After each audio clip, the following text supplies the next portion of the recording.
It's Behind the Scenes with Andrew and Tim. Ba-da-ba-ba-ba.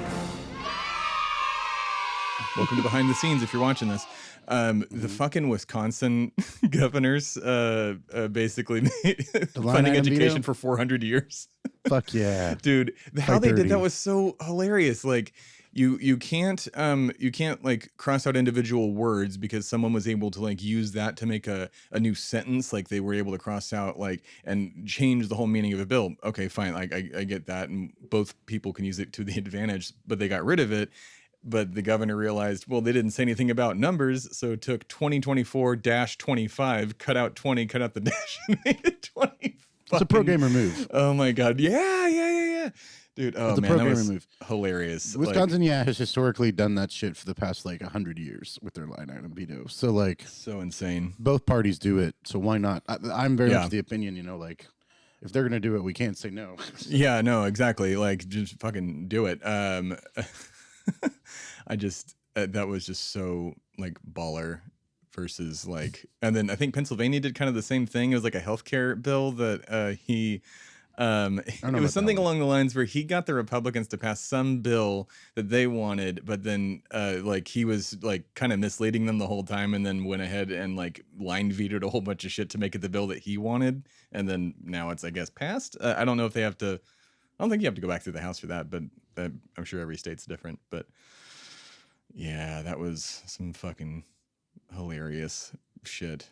There hasn't been much like news-wise that has happened, but yeah, no, it's been a slow news week. That's been the blessing. Fuck. Like the last 2 weeks for us have been super slow. Like we wouldn't have had anything to talk about other than like Twitter drama. Twitter, yeah. I mean, like, hey, is everybody on Threads? I guess, yeah. Like I am. I mean, like, love it. It's much better. It's Twitter. boring right now because it's like not because there's not a lot of like hot take people on it yet. Yeah.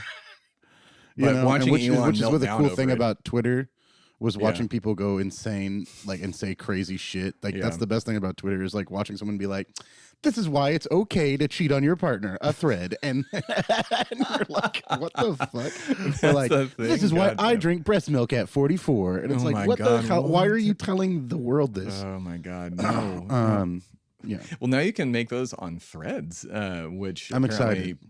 We all sold our firstborn to, or they can like take your browsing history and shit like that. I don't know if that was all like either just a TikTok I was watching or actual truth, but I could see them just like full on scrape mining our data. Just I mean, I have a VPN, so like, yeah, same. Not on my phone because I should. You should. Well, yeah, it slows my internet free down. usually. If you... yeah, well, it does slow internet. Slow. Sure. Well, I haven't ever tested the Apple local one because they have one on the phones now too that's like just free. But I use private internet access and it slows my phone down like crazy. It slows my computer down in general half the time. But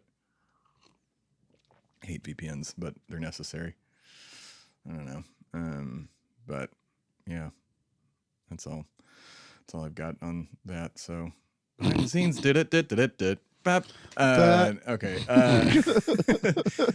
So, okay, we got that on. You feel good about talking about Batman and fascism. That's basically that one conversation we never got to record that day because we failed. Sure. Oh, and next week, just to keep it easy / a little bit of a series. Something dawned on me that comic books have set up billionaires to be these wonderful good guys like Oliver Queen. Comic books are capitalist Western. I mean, Oliver Queen is one of the few leftists in. Well, I know, but he's still a billionaire, and like it's not real. It's the realisticness of billionaires would, if they had the money, they'd become Iron Man, Batman, and Green Arrow. I'm like, no, they fucking wouldn't. There is like maybe one leftist billionaire, and are you really a leftist if you're a billionaire? Like, I don't know, but Oliver. Well, they've had to rewrite Green Arrow in the past 25 years, like. Mm-hmm.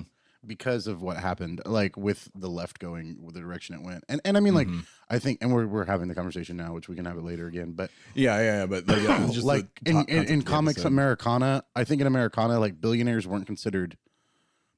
First off, billionaires weren't common like in the 80s and 70s and 60s. Like that was like an unachievable thing. Yeah, it was millionaires. Like there weren't. So like whenever Bruce Wayne was written to be a billionaire, Lex Luthor, it was supposed to be like, wow, they're the richest people in the world. Like they're literally like a rare thing. And now like billionaires have become a common occurrence in America. Like there's over 400 of them. Yeah. So it's like, at what point did the transition of like culturally did we go from saying, wow, what an achievable thing, to being like, whoa, there's these guys, a lot of these people submarine. that are fucking us over. Yeah. Get crushed to death. And I mean, like Oliver Queen in both comics now and in Justice League animated series back in the early thousands, like gives away his wealth. Like that's what he does. Is like he just keeps money enough to fund Green Arrow, his operations. He barely does that. And has to get shit from the Justice League all the time. And that's why he hates Batman. Yeah. Like literally, like he's like, Batman, you're a fucking fascist thug. Like, give away your money. Like, that's why he's a big fan of Superman, and like he's the one who. It's supposed to be somewhat ironic that he joins Batman team in Injustice and a bunch of other and the Brave and Superman the go Bold stuff. bad. Yeah, like he's Brave and the Bold he's with like, Batman. well, I gotta choose the lesser of two evils, so I guess I'm Batman's friend now. Poor Ollie. Speaking of, then we can get into Poor Ollie, it. indeed. I love Ollie. Watch the new Superman on HBO. I guess it's on Adult Swim. It shows up on HBO the next day, though. It's like a cartoon. Jack Quaid from Lower Decks, Dennis Quaid's son. He's playing Clark. Yeah. And it's them, him and Jimmy are roommates, and they start out at the planet with Lois as interns. I love how you go Jack Quaid from Lower Decks when like he's like the lead star in The Boys right now. Oh yeah, he is. I always forget he's in The Boys. It's just I love, man, Lower Decks is so he's Huey. Good though. He's my little Huey. Dude, he is Huey. Oh god, that I love Huey. Isn't the Vought show like going to be a thing? There's like an X-Men, their X-Men spinoff, which is going to be a show, which is where like young heroes come to train for Vought. Oh yes, like that's Professor what it X is. type Okay. mansion, and it turns out he's a pedo. Like, with who? He's a PDF. Yeah, who is? their Xavier is a pedophile in the Boys universe. Hilarious. Yeah, it's like a Catholic Church situation. Oh boy, yeah. That's great. Yeah, get ready for that. Yeah, that's gonna be That's a show. Gonna be a heavy show. Man, Yeah. that show truly is like one of the best like satires on superheroes I've ever watched. I would like, argue that the Boys show is one of the few instances of like the secondary film material being better than the source material. Oh yeah, Because, like, I heard somebody review comics the are original. just, like- It was bad and kind of gross. Well, and racist. It's very gross. Like it's very much like shocked for shock's value. Yeah, the Boys comic is, and like it ends with one of those shocking twists that I know they won't do the show because you're like, I already this doesn't know make it. any It's sense. so Okay, cool. dumb. It's like Butcher killing everybody doesn't make any sense. Yeah, like, and it's like that. it's a heel turn. He's a clone, right? Sorry, who cares? Don't read them. They're not very good. He's a clone, right? Like that's what alternate history. Well, I was talking Homelander about. Homelander's is a clone. and he's actually under. Black Noir is one. the clone. Yeah, But they've already obviously changed that for the show because Black Noir is not that way person. better. And so a we're really we're gonna have a totally different ending. So I'm down with that. Yeah, I Also, can't Homelander wait. as a villain is a lot better in the show because in the comics he was just like evil for evil's sake that breaks him, and in the show it's much more like this is a broken man. Yeah, like he wasn't yeah. raised as a child, like right, and then he has unlimited power. Yeah. Wow, that threw me. I was like, oh wow, they dug into this, and then the orgy. Like he's one, not too, was insecure in the insane. comics. And his insecurity in the show is the best part.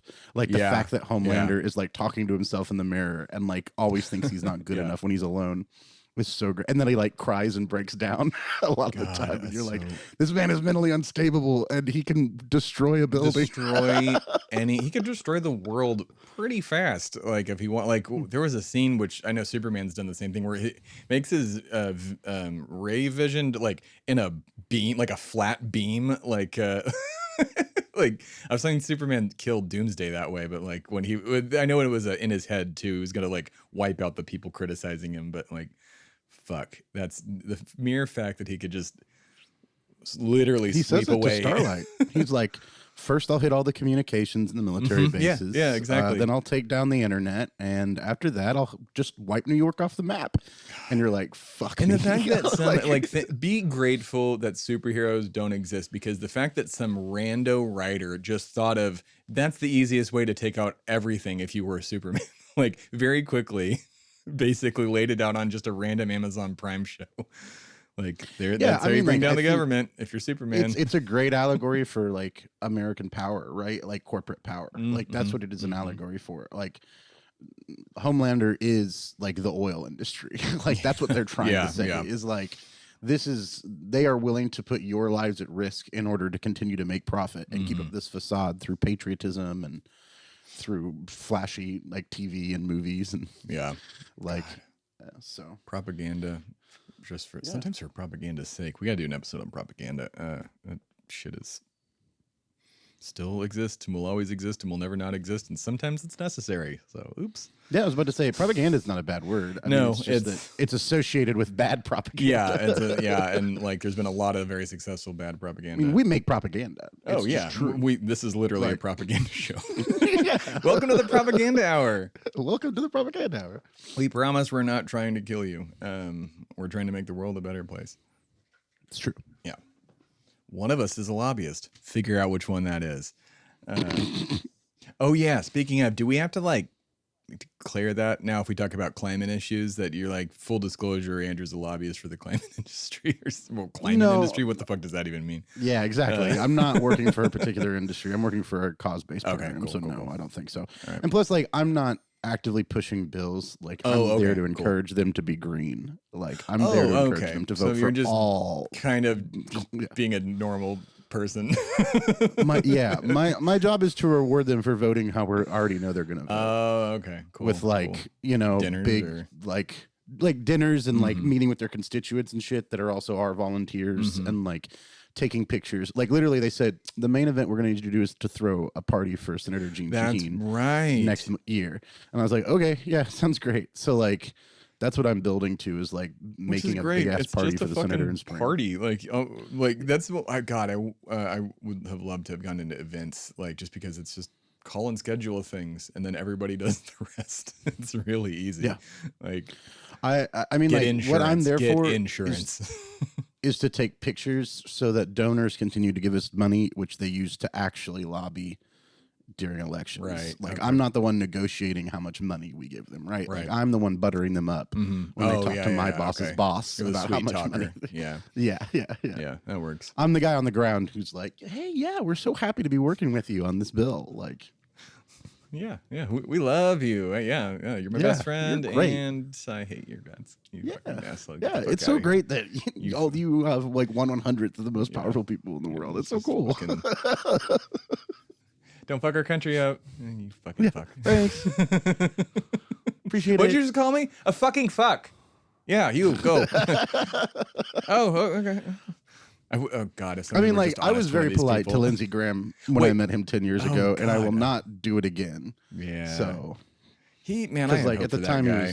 I really did. Yeah, like I he did was. too. Until Trump came along, he was like, I remember a Trevor Noah interview. He's like, "Are you sure you don't want to like?" Come on to our side, like, because you're like almost him and Marco Rubio specifically, like you're almost he there. was a moderate Republican until Trump. Like Overton shifted the window of the whole party. Like Trump and Twitter and like online social media have like made the Republican Party far right because they're listening to their base, unlike the Democrats. So as we've I know. Like, oh boy, and then we got the. That's why you get a Marjorie Taylor Greene. You know, talking about space lasers. Who is not in the Freedom Caucus anymore, I guess. I don't know. They can't get her on the phone. I know that. The political topic was during COVID. I do. Like, we were arguing about whether or not bleach in your veins and, like, horse dewormer could save you from the plague when there was already a vaccine. Like, oh my God. Because the right wing is insane. Like, oh, my God. The ivermectin got me. Like, that was really funny. But, like... It didn't work, right? Like it didn't work. Okay, like it's no, it was complete fucking pseudomedicine. Oh my God! Because like it'll get worms out of you. Yeah. If you have worms, I bet you it'll work. Oh my God! But it also makes you extraordinarily sick because it's a dosage for a horse. The country should not have all collect. We should not know the name of a horse dewormer. collectively. Colloquially, we should not. It makes you shit out offhand. your intestine lining, which sounds bad. It's like years ago. I don't know. I think this might have been an SNL joke. But it's like I shouldn't know the name of the postal general offhand. Like that's politics needs to go back to being boring. I should not know these people's names. Like. They should. It's not going to though. No, it's broken. no. It's like even like 5 years ago. Like if I asked a random person to name like a Supreme Court justice, I would say 60 to 70% of people couldn't name one or two. Yeah, I can. And like now, the vast majority of at least young women I meet know at least 4 or 5 Supreme Court justices. Oh my god. So like. I think like we've definitely become more radicalized and like engaged as a generation in the last 5 years, which is insane. Just like the amount of low-level Congress people and state Congress people that I know the names of is just like more than I ever thought I would ever know. It's so dumb. Oh my god. I mean, and the sad thing is like we're not talking about big ideas and like the small differences we could to change them. Like we're talking about host warmer and Jewish space lasers. Yeah. Because the one party is like, let's not do anything different, but not be crazy. Yeah. And then the other party's like, let's go fucking in. Let's go. Like, let's fucking bring back crucifixion. Come on. Like, again. Yeah. Fuck yeah. Let's get back to 0 BCE. Let's baby. make nobody. Oh, this is a real one. They're pushing people who don't have kids can't vote because I saw that. You can't. The lady who said it is pushing it. She said, I didn't learn, more or less, I didn't learn empathy until I had a child. So therefore nobody can understand it, basically. Cool. Like you can't learn empathy unless you have children. You can't, or true empathy, whatever. I'm like, what? They tell on themselves. What? Like, I know. That's what self-report. Alana just said. You're like, she just fucking told on herself. What? Yeah, like, exactly. oh my God. Your wife is 100% correct. Yeah. She just told on herself. Like, oh, you lacked human empathy until you reproduced. Cool. Oh my God. Like, yeah. I mean, like, you'll hear people say it all the time, like, why do I got to pay for kids to go to school? And I'm like, because you live in a society, bro. Because I want the person next to me who's, like, running whatever job they're doing to be able to count. What are you talking about? Yeah. Like God. I mean, just like, you know, full circle back to the Wisconsin thing, like, you know, we could just, that bill is just to regularly up a little bit here and there and keep up with inflation to fund schools, like, as needed for 400 years. Like, I mean, the minimum wage should be linked to productivity. Yeah, like we should just pass a law that says the minimum wage is now like $23 an hour, and it is linked to productivity. So it rises with the productivity of the workforce. Yeah, like, but we should also judge the economy by productivity and not by GDP, because like it doesn't fucking matter anymore. No, but it's just not going to happen yet. Like, I mean, maybe, I don't know, but I can't see a world where that happens. I mean, we'll get to Star Trek one day. A world that I'm writing and politicize this. It happens. Exactly. But it's basically a combination of The West Wing and Veep's Wet Dream. Like, yeah, God, we're never gonna get there. Maybe in 30 years. All right, let's get into it. You've been listening to America the Conversation, a production of Shway Media and America the Podcast Presents. The show is created and is hosted by Tim Phillippe and Andrew Turner. The show's theme song is by Timmy Two Step, and all other music and sounds heard in this show were procured through the amazing companies listed in our show notes. America the Conversation is mixed and edited by Tim Phillippe at Shway Media Studios in Austin, Texas. For more information, please visit shwaymedia.com. Copyright 2023, all rights reserved.